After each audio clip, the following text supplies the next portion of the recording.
I am the bastard son of the world's greatest superhero. The Earth's mightiest forced himself on my mom. That's how I was born. She died giving birth to me. My grandmother raised me quietly, lovingly. She never spoke of my father, maybe because I never showed a hint of his powers. In a world full of flying titans and fire-breathing gods, I was just a normal kid. Until I turned 9, when cancer got to my grandmother, she was on her deathbed. That is when she finally told me the truth. I am going to tell you a secret that will change your life. Your father is none other than the greatest superhero on Earth, the Thunder Rays. He has walked out on you and your mother. Promise me, Quinn, one day you'll face him and make him accept you as his son. But how? I don't have any powers. Take this ring. One day, it will show you who you really are. Those were her last words, but until the ring shows me my powers, I'm just the powerless loser, getting beaten down by a bully who stole my girlfriend. Stay down. I'll make sure your cute girlfriend will be screaming my name tonight. Quinn heard all over, but he picked himself up and faced the 7-foot-tall Troy. To many, Troy was the handsome star superhero of the Academy. To Quinn, he was his worst nightmare. Where's Jennifer? Quinn asked. Clearly not by your side any longer. After I've beaten you, by midnight I'm sure she'll have forgotten who you are. Talentless Talon. I may not have any superpowers, but what I have with Jennifer is real. Troy levitated into the air. Balls of fire danced above both his palms. If you can defeat me, I won't lay a finger on Jennifer again, even if we both know she'll be begging me for it. Quinn could not contain his rage anymore. He lunged at Tony with nothing but his naked fists. Troy was thrice his size, literally, but Quinn fearlessly attacked. He swung his fist in the middle of the arena boxing ring, but Troy simply smiled. A blast of fire shielded Troy and sent Quinn flying. Before Quinn could rise, Troy leapt into the air and slammed his body down on Quinn. He put the weak freshman in a chokehold. Look who's shown up. Troy whispered in Quinn's ear. Quinn's eyes darted out of the boxing ring, where he found Jennifer looking back apathetically. We're done, Quinn. I'm with Troy now. Why? We've been friends since we could walk.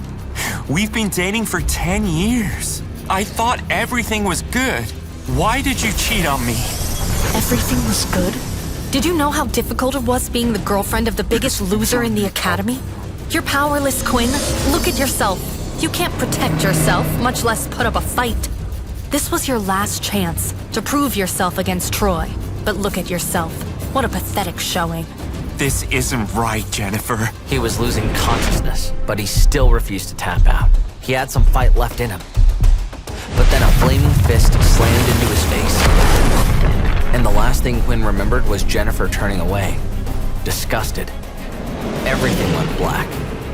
Quinn had lost the match in humiliating fashion, but little did any of them know the tables would be turned very soon. He woke up in the school's infirmary the next morning in a lame brown uniform.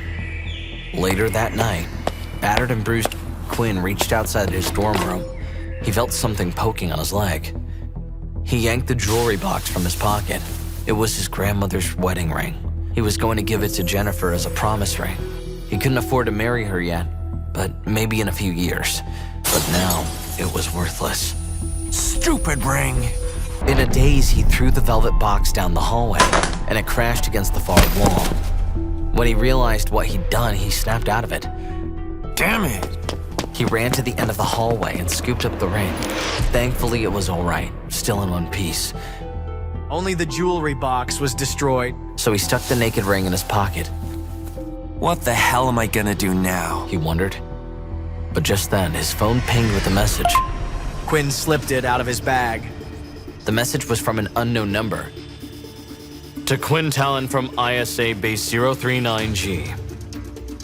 You have 24 hours to pick up your belongings or they will be incinerated. An escort will arrive to pick you up at your home at 0800 hours. Quinn stared at the message. What the hell?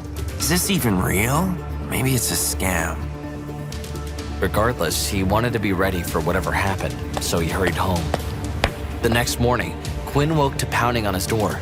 He threw on a shirt and pants, realizing he had overslept. When he opened the door, he found 2 muscled soldiers. Quinn Talon? That's me. "We have to confirm," one soldier said. He revealed a biometric scanner. "Just look into the screen." Quinn looked at the screen as a green light scanned his face. A computer voice spoke from the tablet. Confirmed Quinn Talon, 17 years old, student at Powered High School. Parents deceased, killed during the second wave of alien invasion. Quinn rolled his eyes, annoyed. What is this, a date? The soldiers looked at him with humorless faces. "Follow us." They led Quinn to an olive-drab government vehicle parked out front and climbed in the back.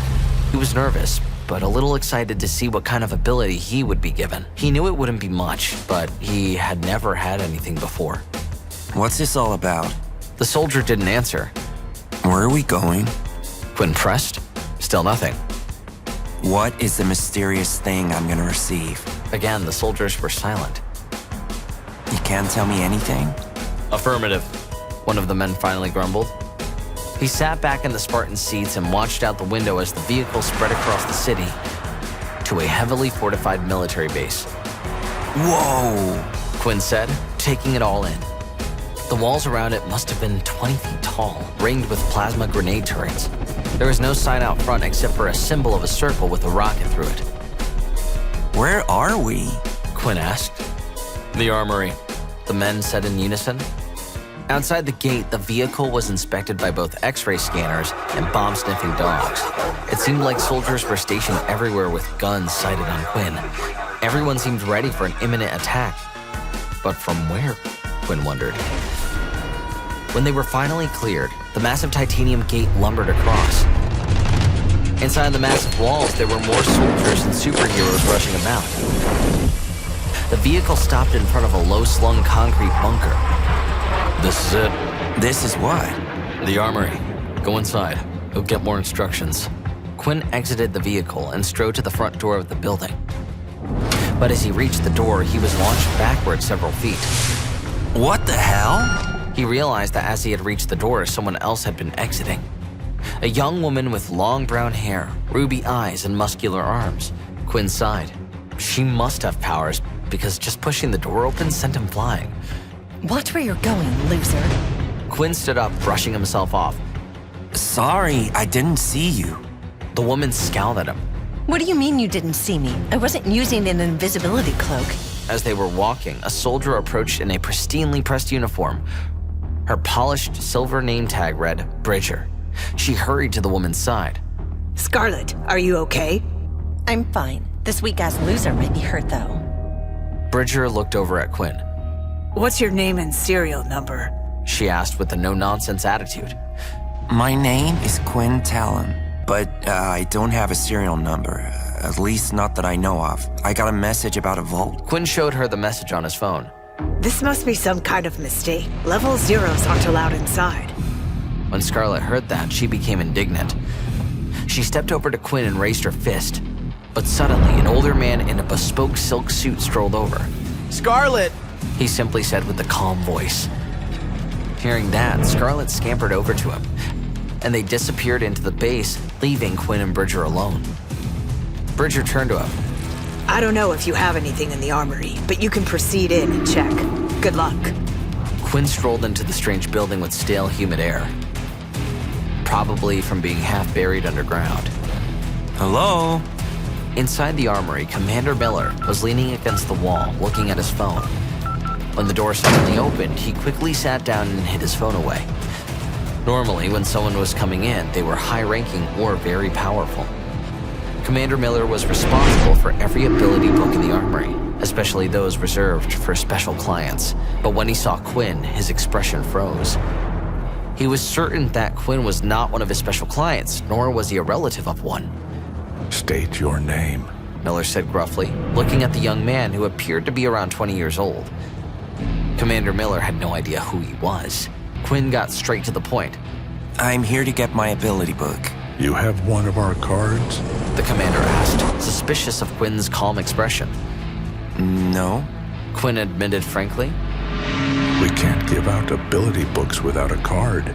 Do you require anything else? He's crazy, Miller thought.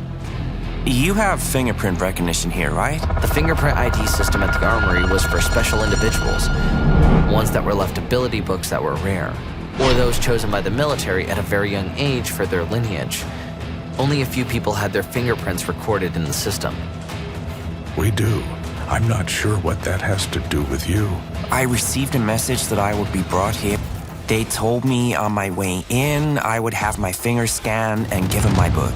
Robert was feeling more confused by the second. Why would they tell him that? Why would they send him there at all? Powerless people were usually given their books at training in the academy. To be honest, even though he was curious, Commander Miller felt that it was barely worth humoring the request. After considering for a few seconds, he finally decided to let Quinn make the attempt rather than having him thrown out right away. He opened the safe and brought out the fingerprint identification device, which he had never used before. Place your thumb here. Miller indicated the verification area to Quinn, who placed his thumb on the sensor. The device lit up with a glaring red light, and the LCD screen displayed the words "fingerprint not recorded." Immediately, Miller's expression turned hostile, and he glared at Quinn. He picked up his phone, ready to call security. Wait! Maybe that was the wrong print. I'll try using my index finger this time. What's your plan here? Your thumb doesn't work, so you'll try your index finger. Then, if your index finger doesn't work, you'll try your middle finger. When you run out of fingers, will you try using your toes? But Quinn had already pressed his index finger on the verification area. The commander was tired of his games. If the fingerprint didn't work, he was ready to throw him out on his ass. Beep! A green light appeared on the device and new details flashed up on the LCD screen. Verification successful. Family account 01. Verifier Quinn Talon. Account 01104. Commander Miller gaped at Quinn in disbelief for a moment, and then hurriedly squeezed out a smile. Mr. Talon, I'm sorry. I didn't realize. I'm Commander Miller, the ward of the U.S. Military Armory of Relic. Please, allow me to assist you. It's fine. I know there aren't that many of us, but this is a lot to go through for some level 1 ability book. Please wait a moment. Miller sat in front of the computer and typed away for a while. In his instructions, Quinn provided a few more fingerprint scans as authorization. It's done, Mr. Talon. Miller clicked the OK button on the screen, and Quinn's account appeared. Commander Miller pointed to the computer screen and said, "Give me one moment, and I will retrieve your book." Quinn stood there, tapping his feet, looking through the cage behind the desk. There were rows and rows of shelves, all holding ability books, but Commander Miller didn't go there. He went to a vault door, typed in a code, and disappeared inside. When he returned, he was holding a metal box with the key. Quinn shook his head. No, you go ahead. The book's so useless, they locked them away from the others. Great. But as Commander Miller opened the box and pulled out the book, Quinn noticed the look of shock on his face. This is an extremely rare book. I've read about it. There's only this one in existence. Quinn lifted his brow, taking the red leather-bound book from him. On the cover, a pair of fangs were stuck to the front. What ability does it have? Commander Miller stepped back, seemingly nervous. Well, no one really knows, but we've cataloged some possibilities.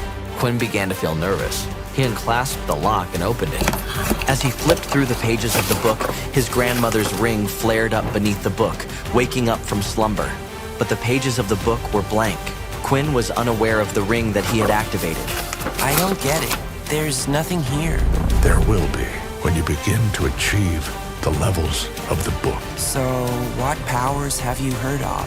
Miller leaned in closer, lowering his voice to a whisper. We've heard this ability book can produce powers beyond any human on Earth. Immortality, strength, super speed, weapons born from the powered's own shadows. But no one alive today has ever met a power that was given this ability book, and no one knows how it works. Quinn lifted his brow at the commander, assuming it was just another string of bad luck. So, what do I do with it? Commander Miller just stood there, taking another step back.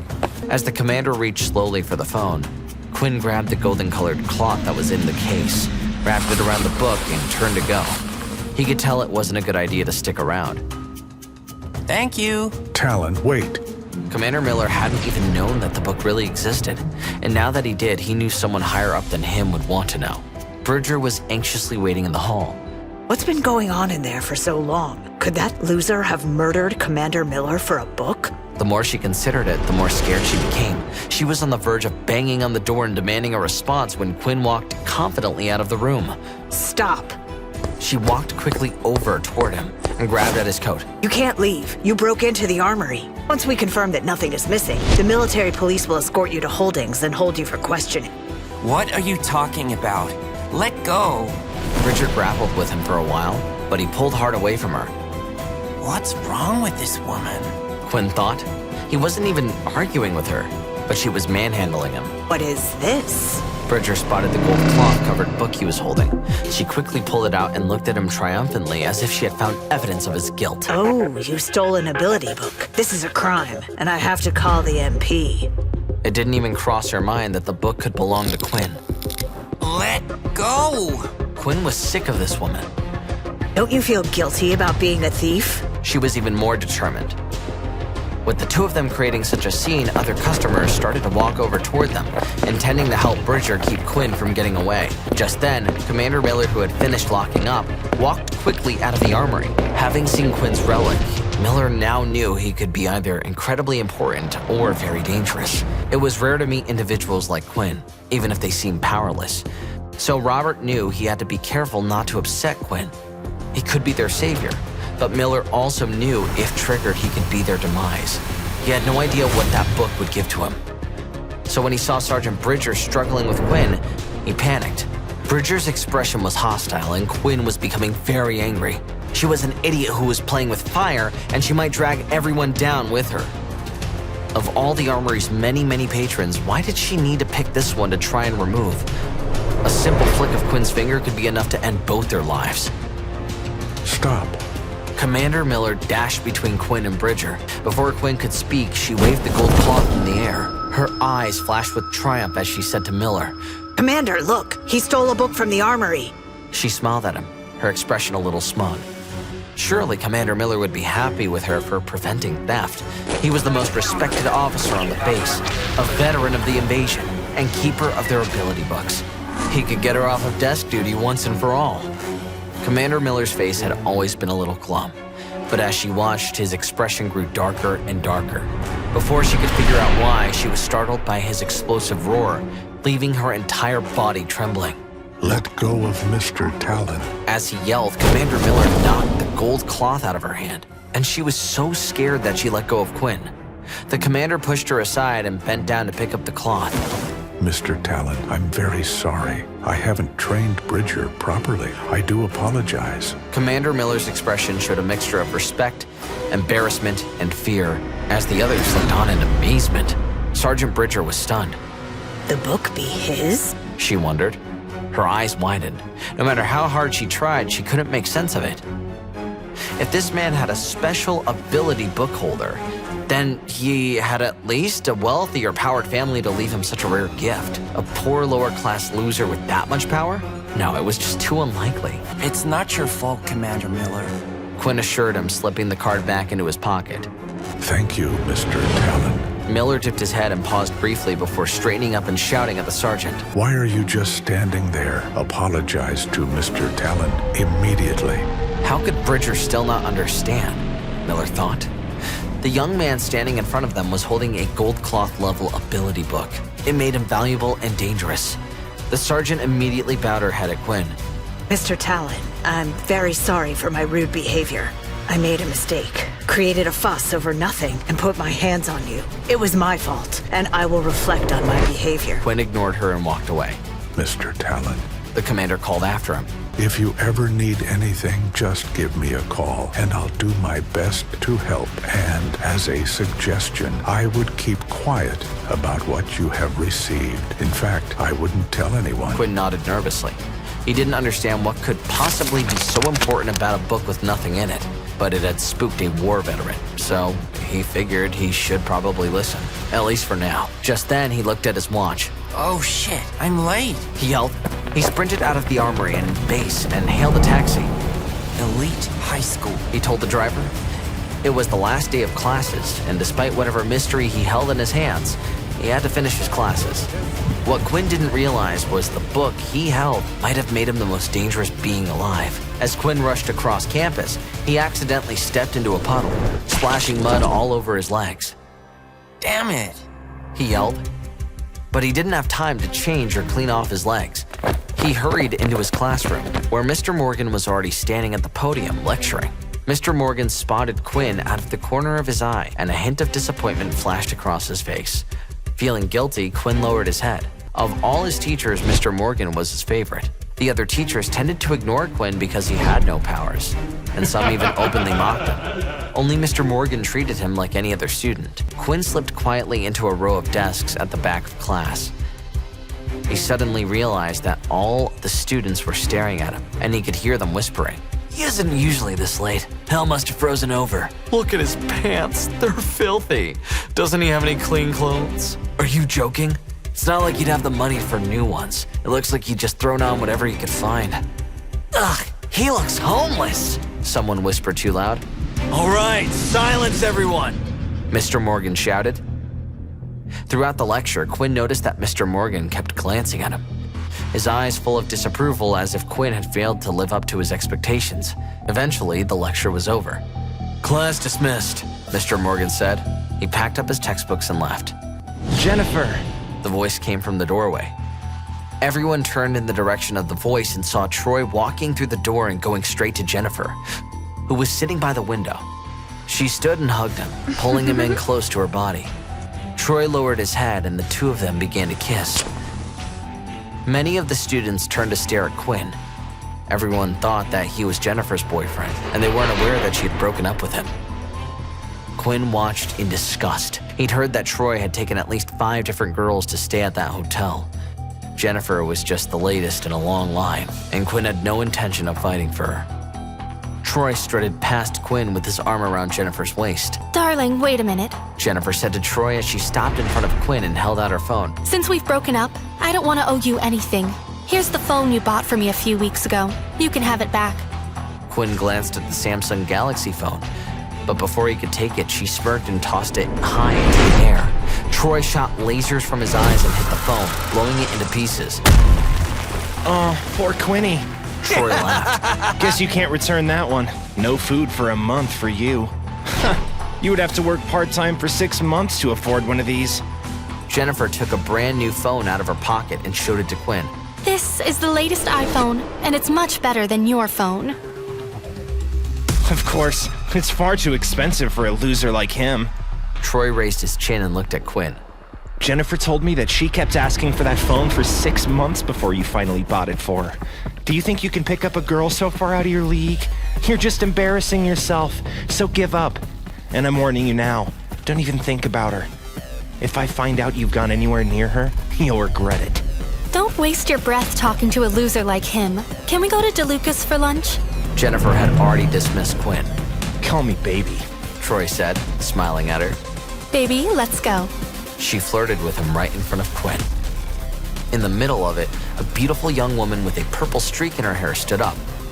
Jennifer, have some class, She said, glaring at Jennifer. You're taking this too far. I never thought you'd break up with Quinn, and I'm ashamed of you. Why do you care? Look, people break up all the time. That's your prerogative. But you don't have to rub his nose in it at every opportunity. Quinn never hurt a fly. And all you're doing is trying to hurt him? You're right about one thing. Quinn never hurt a fly. Probably because a fly would hurt him. Layla's hands clenched into fists. You're a heartless bitch, Jen. Just leave Quinn alone. What's so wrong about liking money and power? That's what makes the universe go round. She stuck her nose in the air and grabbed Troy's arm. Come on, baby. Let's go. These two urchins disgust me. Jennifer glared at Quinn and Layla and then swept out of the classroom with her head held high. Once she was gone, Layla turned to Quinn. You all right? Quinn nodded. Yeah, it's not the first time I've heard those things. Layla strolled over to him and hugged him. You're better off without her. You've seen her true nature, and she's not worth being upset over. I'll be okay. Thanks for standing up for me. Layla smiled at him hopefully. Come on, to celebrate being free of that bitch, I'll treat you to dinner. Don't argue. How about a nice place somewhere off campus, like DeLuca's?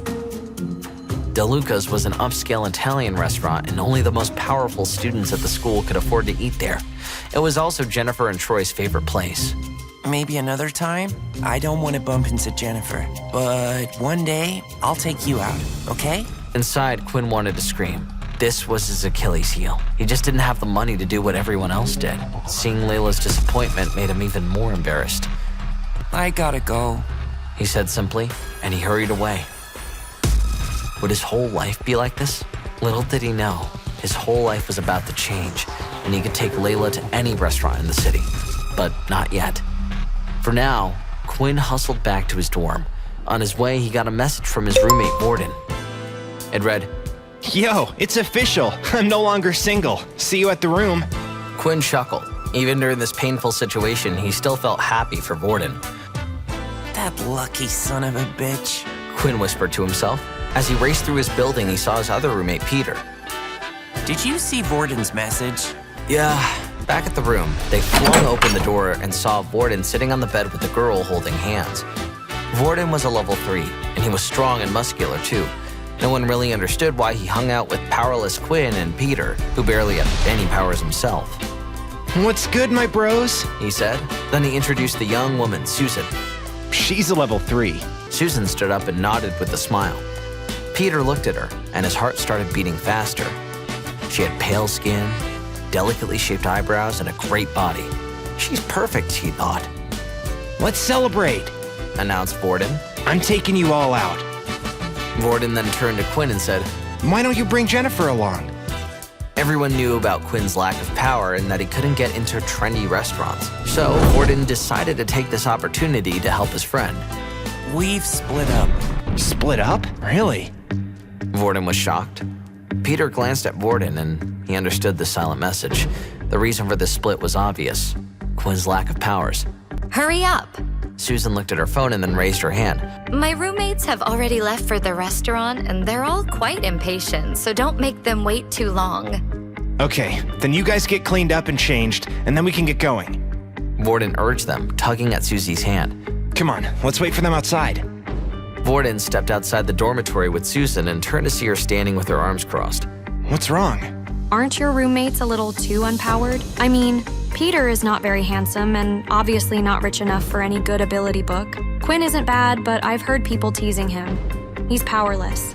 How can I introduce them to my roommates? Borden felt a little uncomfortable, but he forced a smile and said, It's just a meal. It's not like it's a blind date or anything. So why do you care so much about their powers? Do you think my friends are just coming for the food? I know them. Although they didn't come right out and say it, they're hoping your roommates are good boyfriend material. I've shown them your picture, and they must think that your friends are like you. Then blame me, because I didn't tell you they're all underpowered. His smile was a little bitter. He'd been assigned to Quinn and Peter's dorm because the others were full, but he liked them. He protected them. Why don't you tell your roommates that the meal is canceled? They'd probably just end up embarrassed if they went. Cancel it? No. If he canceled now, it would be awkward. Wouldn't that just make things worse? Fine then, but I'm not responsible for whatever happens. Just then, she received a call from one of her roommates. Susan held her cell phone to her ear. Scarlett, you two are there? How is it? When we get there, you'll see for yourselves. All right, I'll hurry them up. Just wait. As she was talking, Quinn and Peter came out of the dormitory. Borden, see how good I look? Peter gestured to his half-sleeve shirt as he looked at Borden expectantly. Cool. Borden smiled and patted his shoulder. Thankfully, Peter hadn't heard Susan try to cancel the lunch. If he had, it would have been a blow to his confidence. Borden looked at Quinn, who had followed Peter out. Quinn, why haven't you changed? What about my friends? Can't you get dressed up for them? Something. Quinn looks fine. What do you expect him to wear? He's not Borden, and he's never going to look like him. Susan shook her head. Her roommates were going to be very disappointed. This was going to be a disaster. Fine, but just don't bring up your levels, okay? Let's go. She urged them, and they all followed her out of the dormitory. Scarlett and Stacy sat at a table in La Belle. All of them were pretty, and it was clear they came from good families. Scarlett, a level 2 powered, had long hair that draped over her shoulders. Her skin was fair, and she had a small face with large sparkling eyes, a straight nose, and pretty pink lips. She looked like a beautiful princess straight out of a fairy tale. She was the prettiest of the 3 girls. and also the center of attention. Scarlet, there's a lump on your forehead. What happened? Stacy gestured to the small bulge on her forehead. Oh, Scarlet touched the little mark, her sweet face looking a little angry. don't remind me, Stacy. Remember how I said I went to the armory with my father to pick up my new ability book? Well, I met a powerless dumbass who got in the way of the door. Ouch. Did he at least apologize? The armory is usually a place only for the most powered, right? Scarlet used her phone to take a picture of her head and then checked it. Thankfully, the lump was not too obvious. She put her phone down and smiled at her friend. He did apologize. I was a bit stunned when I saw him there. You know what kind of people the armory is there for, right? You mean those with the strongest powers? So this guy didn't belong? Exactly. The armory only gives ability books to people who have special powers, a whole lot of money, or special circumstances. So he didn't belong there. Some people think that the weaker a person looks, the more powered they are. Which means he might be a powerhouse keeping a low profile. Scarlet, tell me all about him. Scarlet rolled her eyes. Why? Later on, when the sergeant came over, she found out that the guy didn't even have paperwork. I think he was just an idiot who went there thinking they'd give him something out of pity. Maybe he thought that just anyone could get an upper-level book. If I'd done that, I would have died from embarrassment. After all that, I didn't even look at him and just left with my dad. Scarlet tossed her hair over her shoulder. We'll see if he dares to try it again in the future, or if he dares to show his face anywhere. They might have thrown him in the brig for all I know. Probably better that way. The guy's not a child. Doesn't he have any common sense? I guess he's destined to be a loser for his entire life. Who would want a guy like that? Let's stop talking about him. I never saw him again anyway. Why isn't Susan here with the others yet? Seriously. Scarlet picked up her phone and frowned slightly as she looked at the screen displaying her chat with Susan. Her boyfriend is rather handsome and quite muscly. Just my type. If one of his roommates looks like that, don't fight me for him. Scarlet winked. You little slut. Stacy said playfully. Only if they have powers, Scarlet said with a wink. Little did they know, Quinn and Peter were the lowest of the low. A short time later, Borden, Susan, Peter, and Quinn arrived at the fancy restaurant. When Quinn peeked inside the stylish interior, he noticed the snobby young woman he bumped into at the armory. Damn it! He whispered to himself. What? Oh, jam it, I said. I think I jammed my finger in the door. Maybe I'll go to the bathroom to run it under some cold water. Borden looked at him skeptically, but he shrugged. Meet us at the table. As Borden, Susan, and Peter strolled over to Scarlet and Stacy, Quinn peeled off from the group and ducked into the bathroom. He didn't want to deal with that stuck-up woman again, but what could he do? Alone in the bathroom, he took the mysterious leather book out of his bag. Why can't you help me? But the book did nothing. It just seemed to stare back at him. This is ridiculous. He launched the book across the bathroom and it smashed into the tile wall. Then Quinn yanked the ring out of his pocket that he had meant to give to Jennifer, his grandmother's ring. He held it in the air, twisting it in the light. Quinn suddenly worried if it was the cause of all his problems. Suddenly, he threw it across the room, too. I hate everything! That's when he noticed something strange.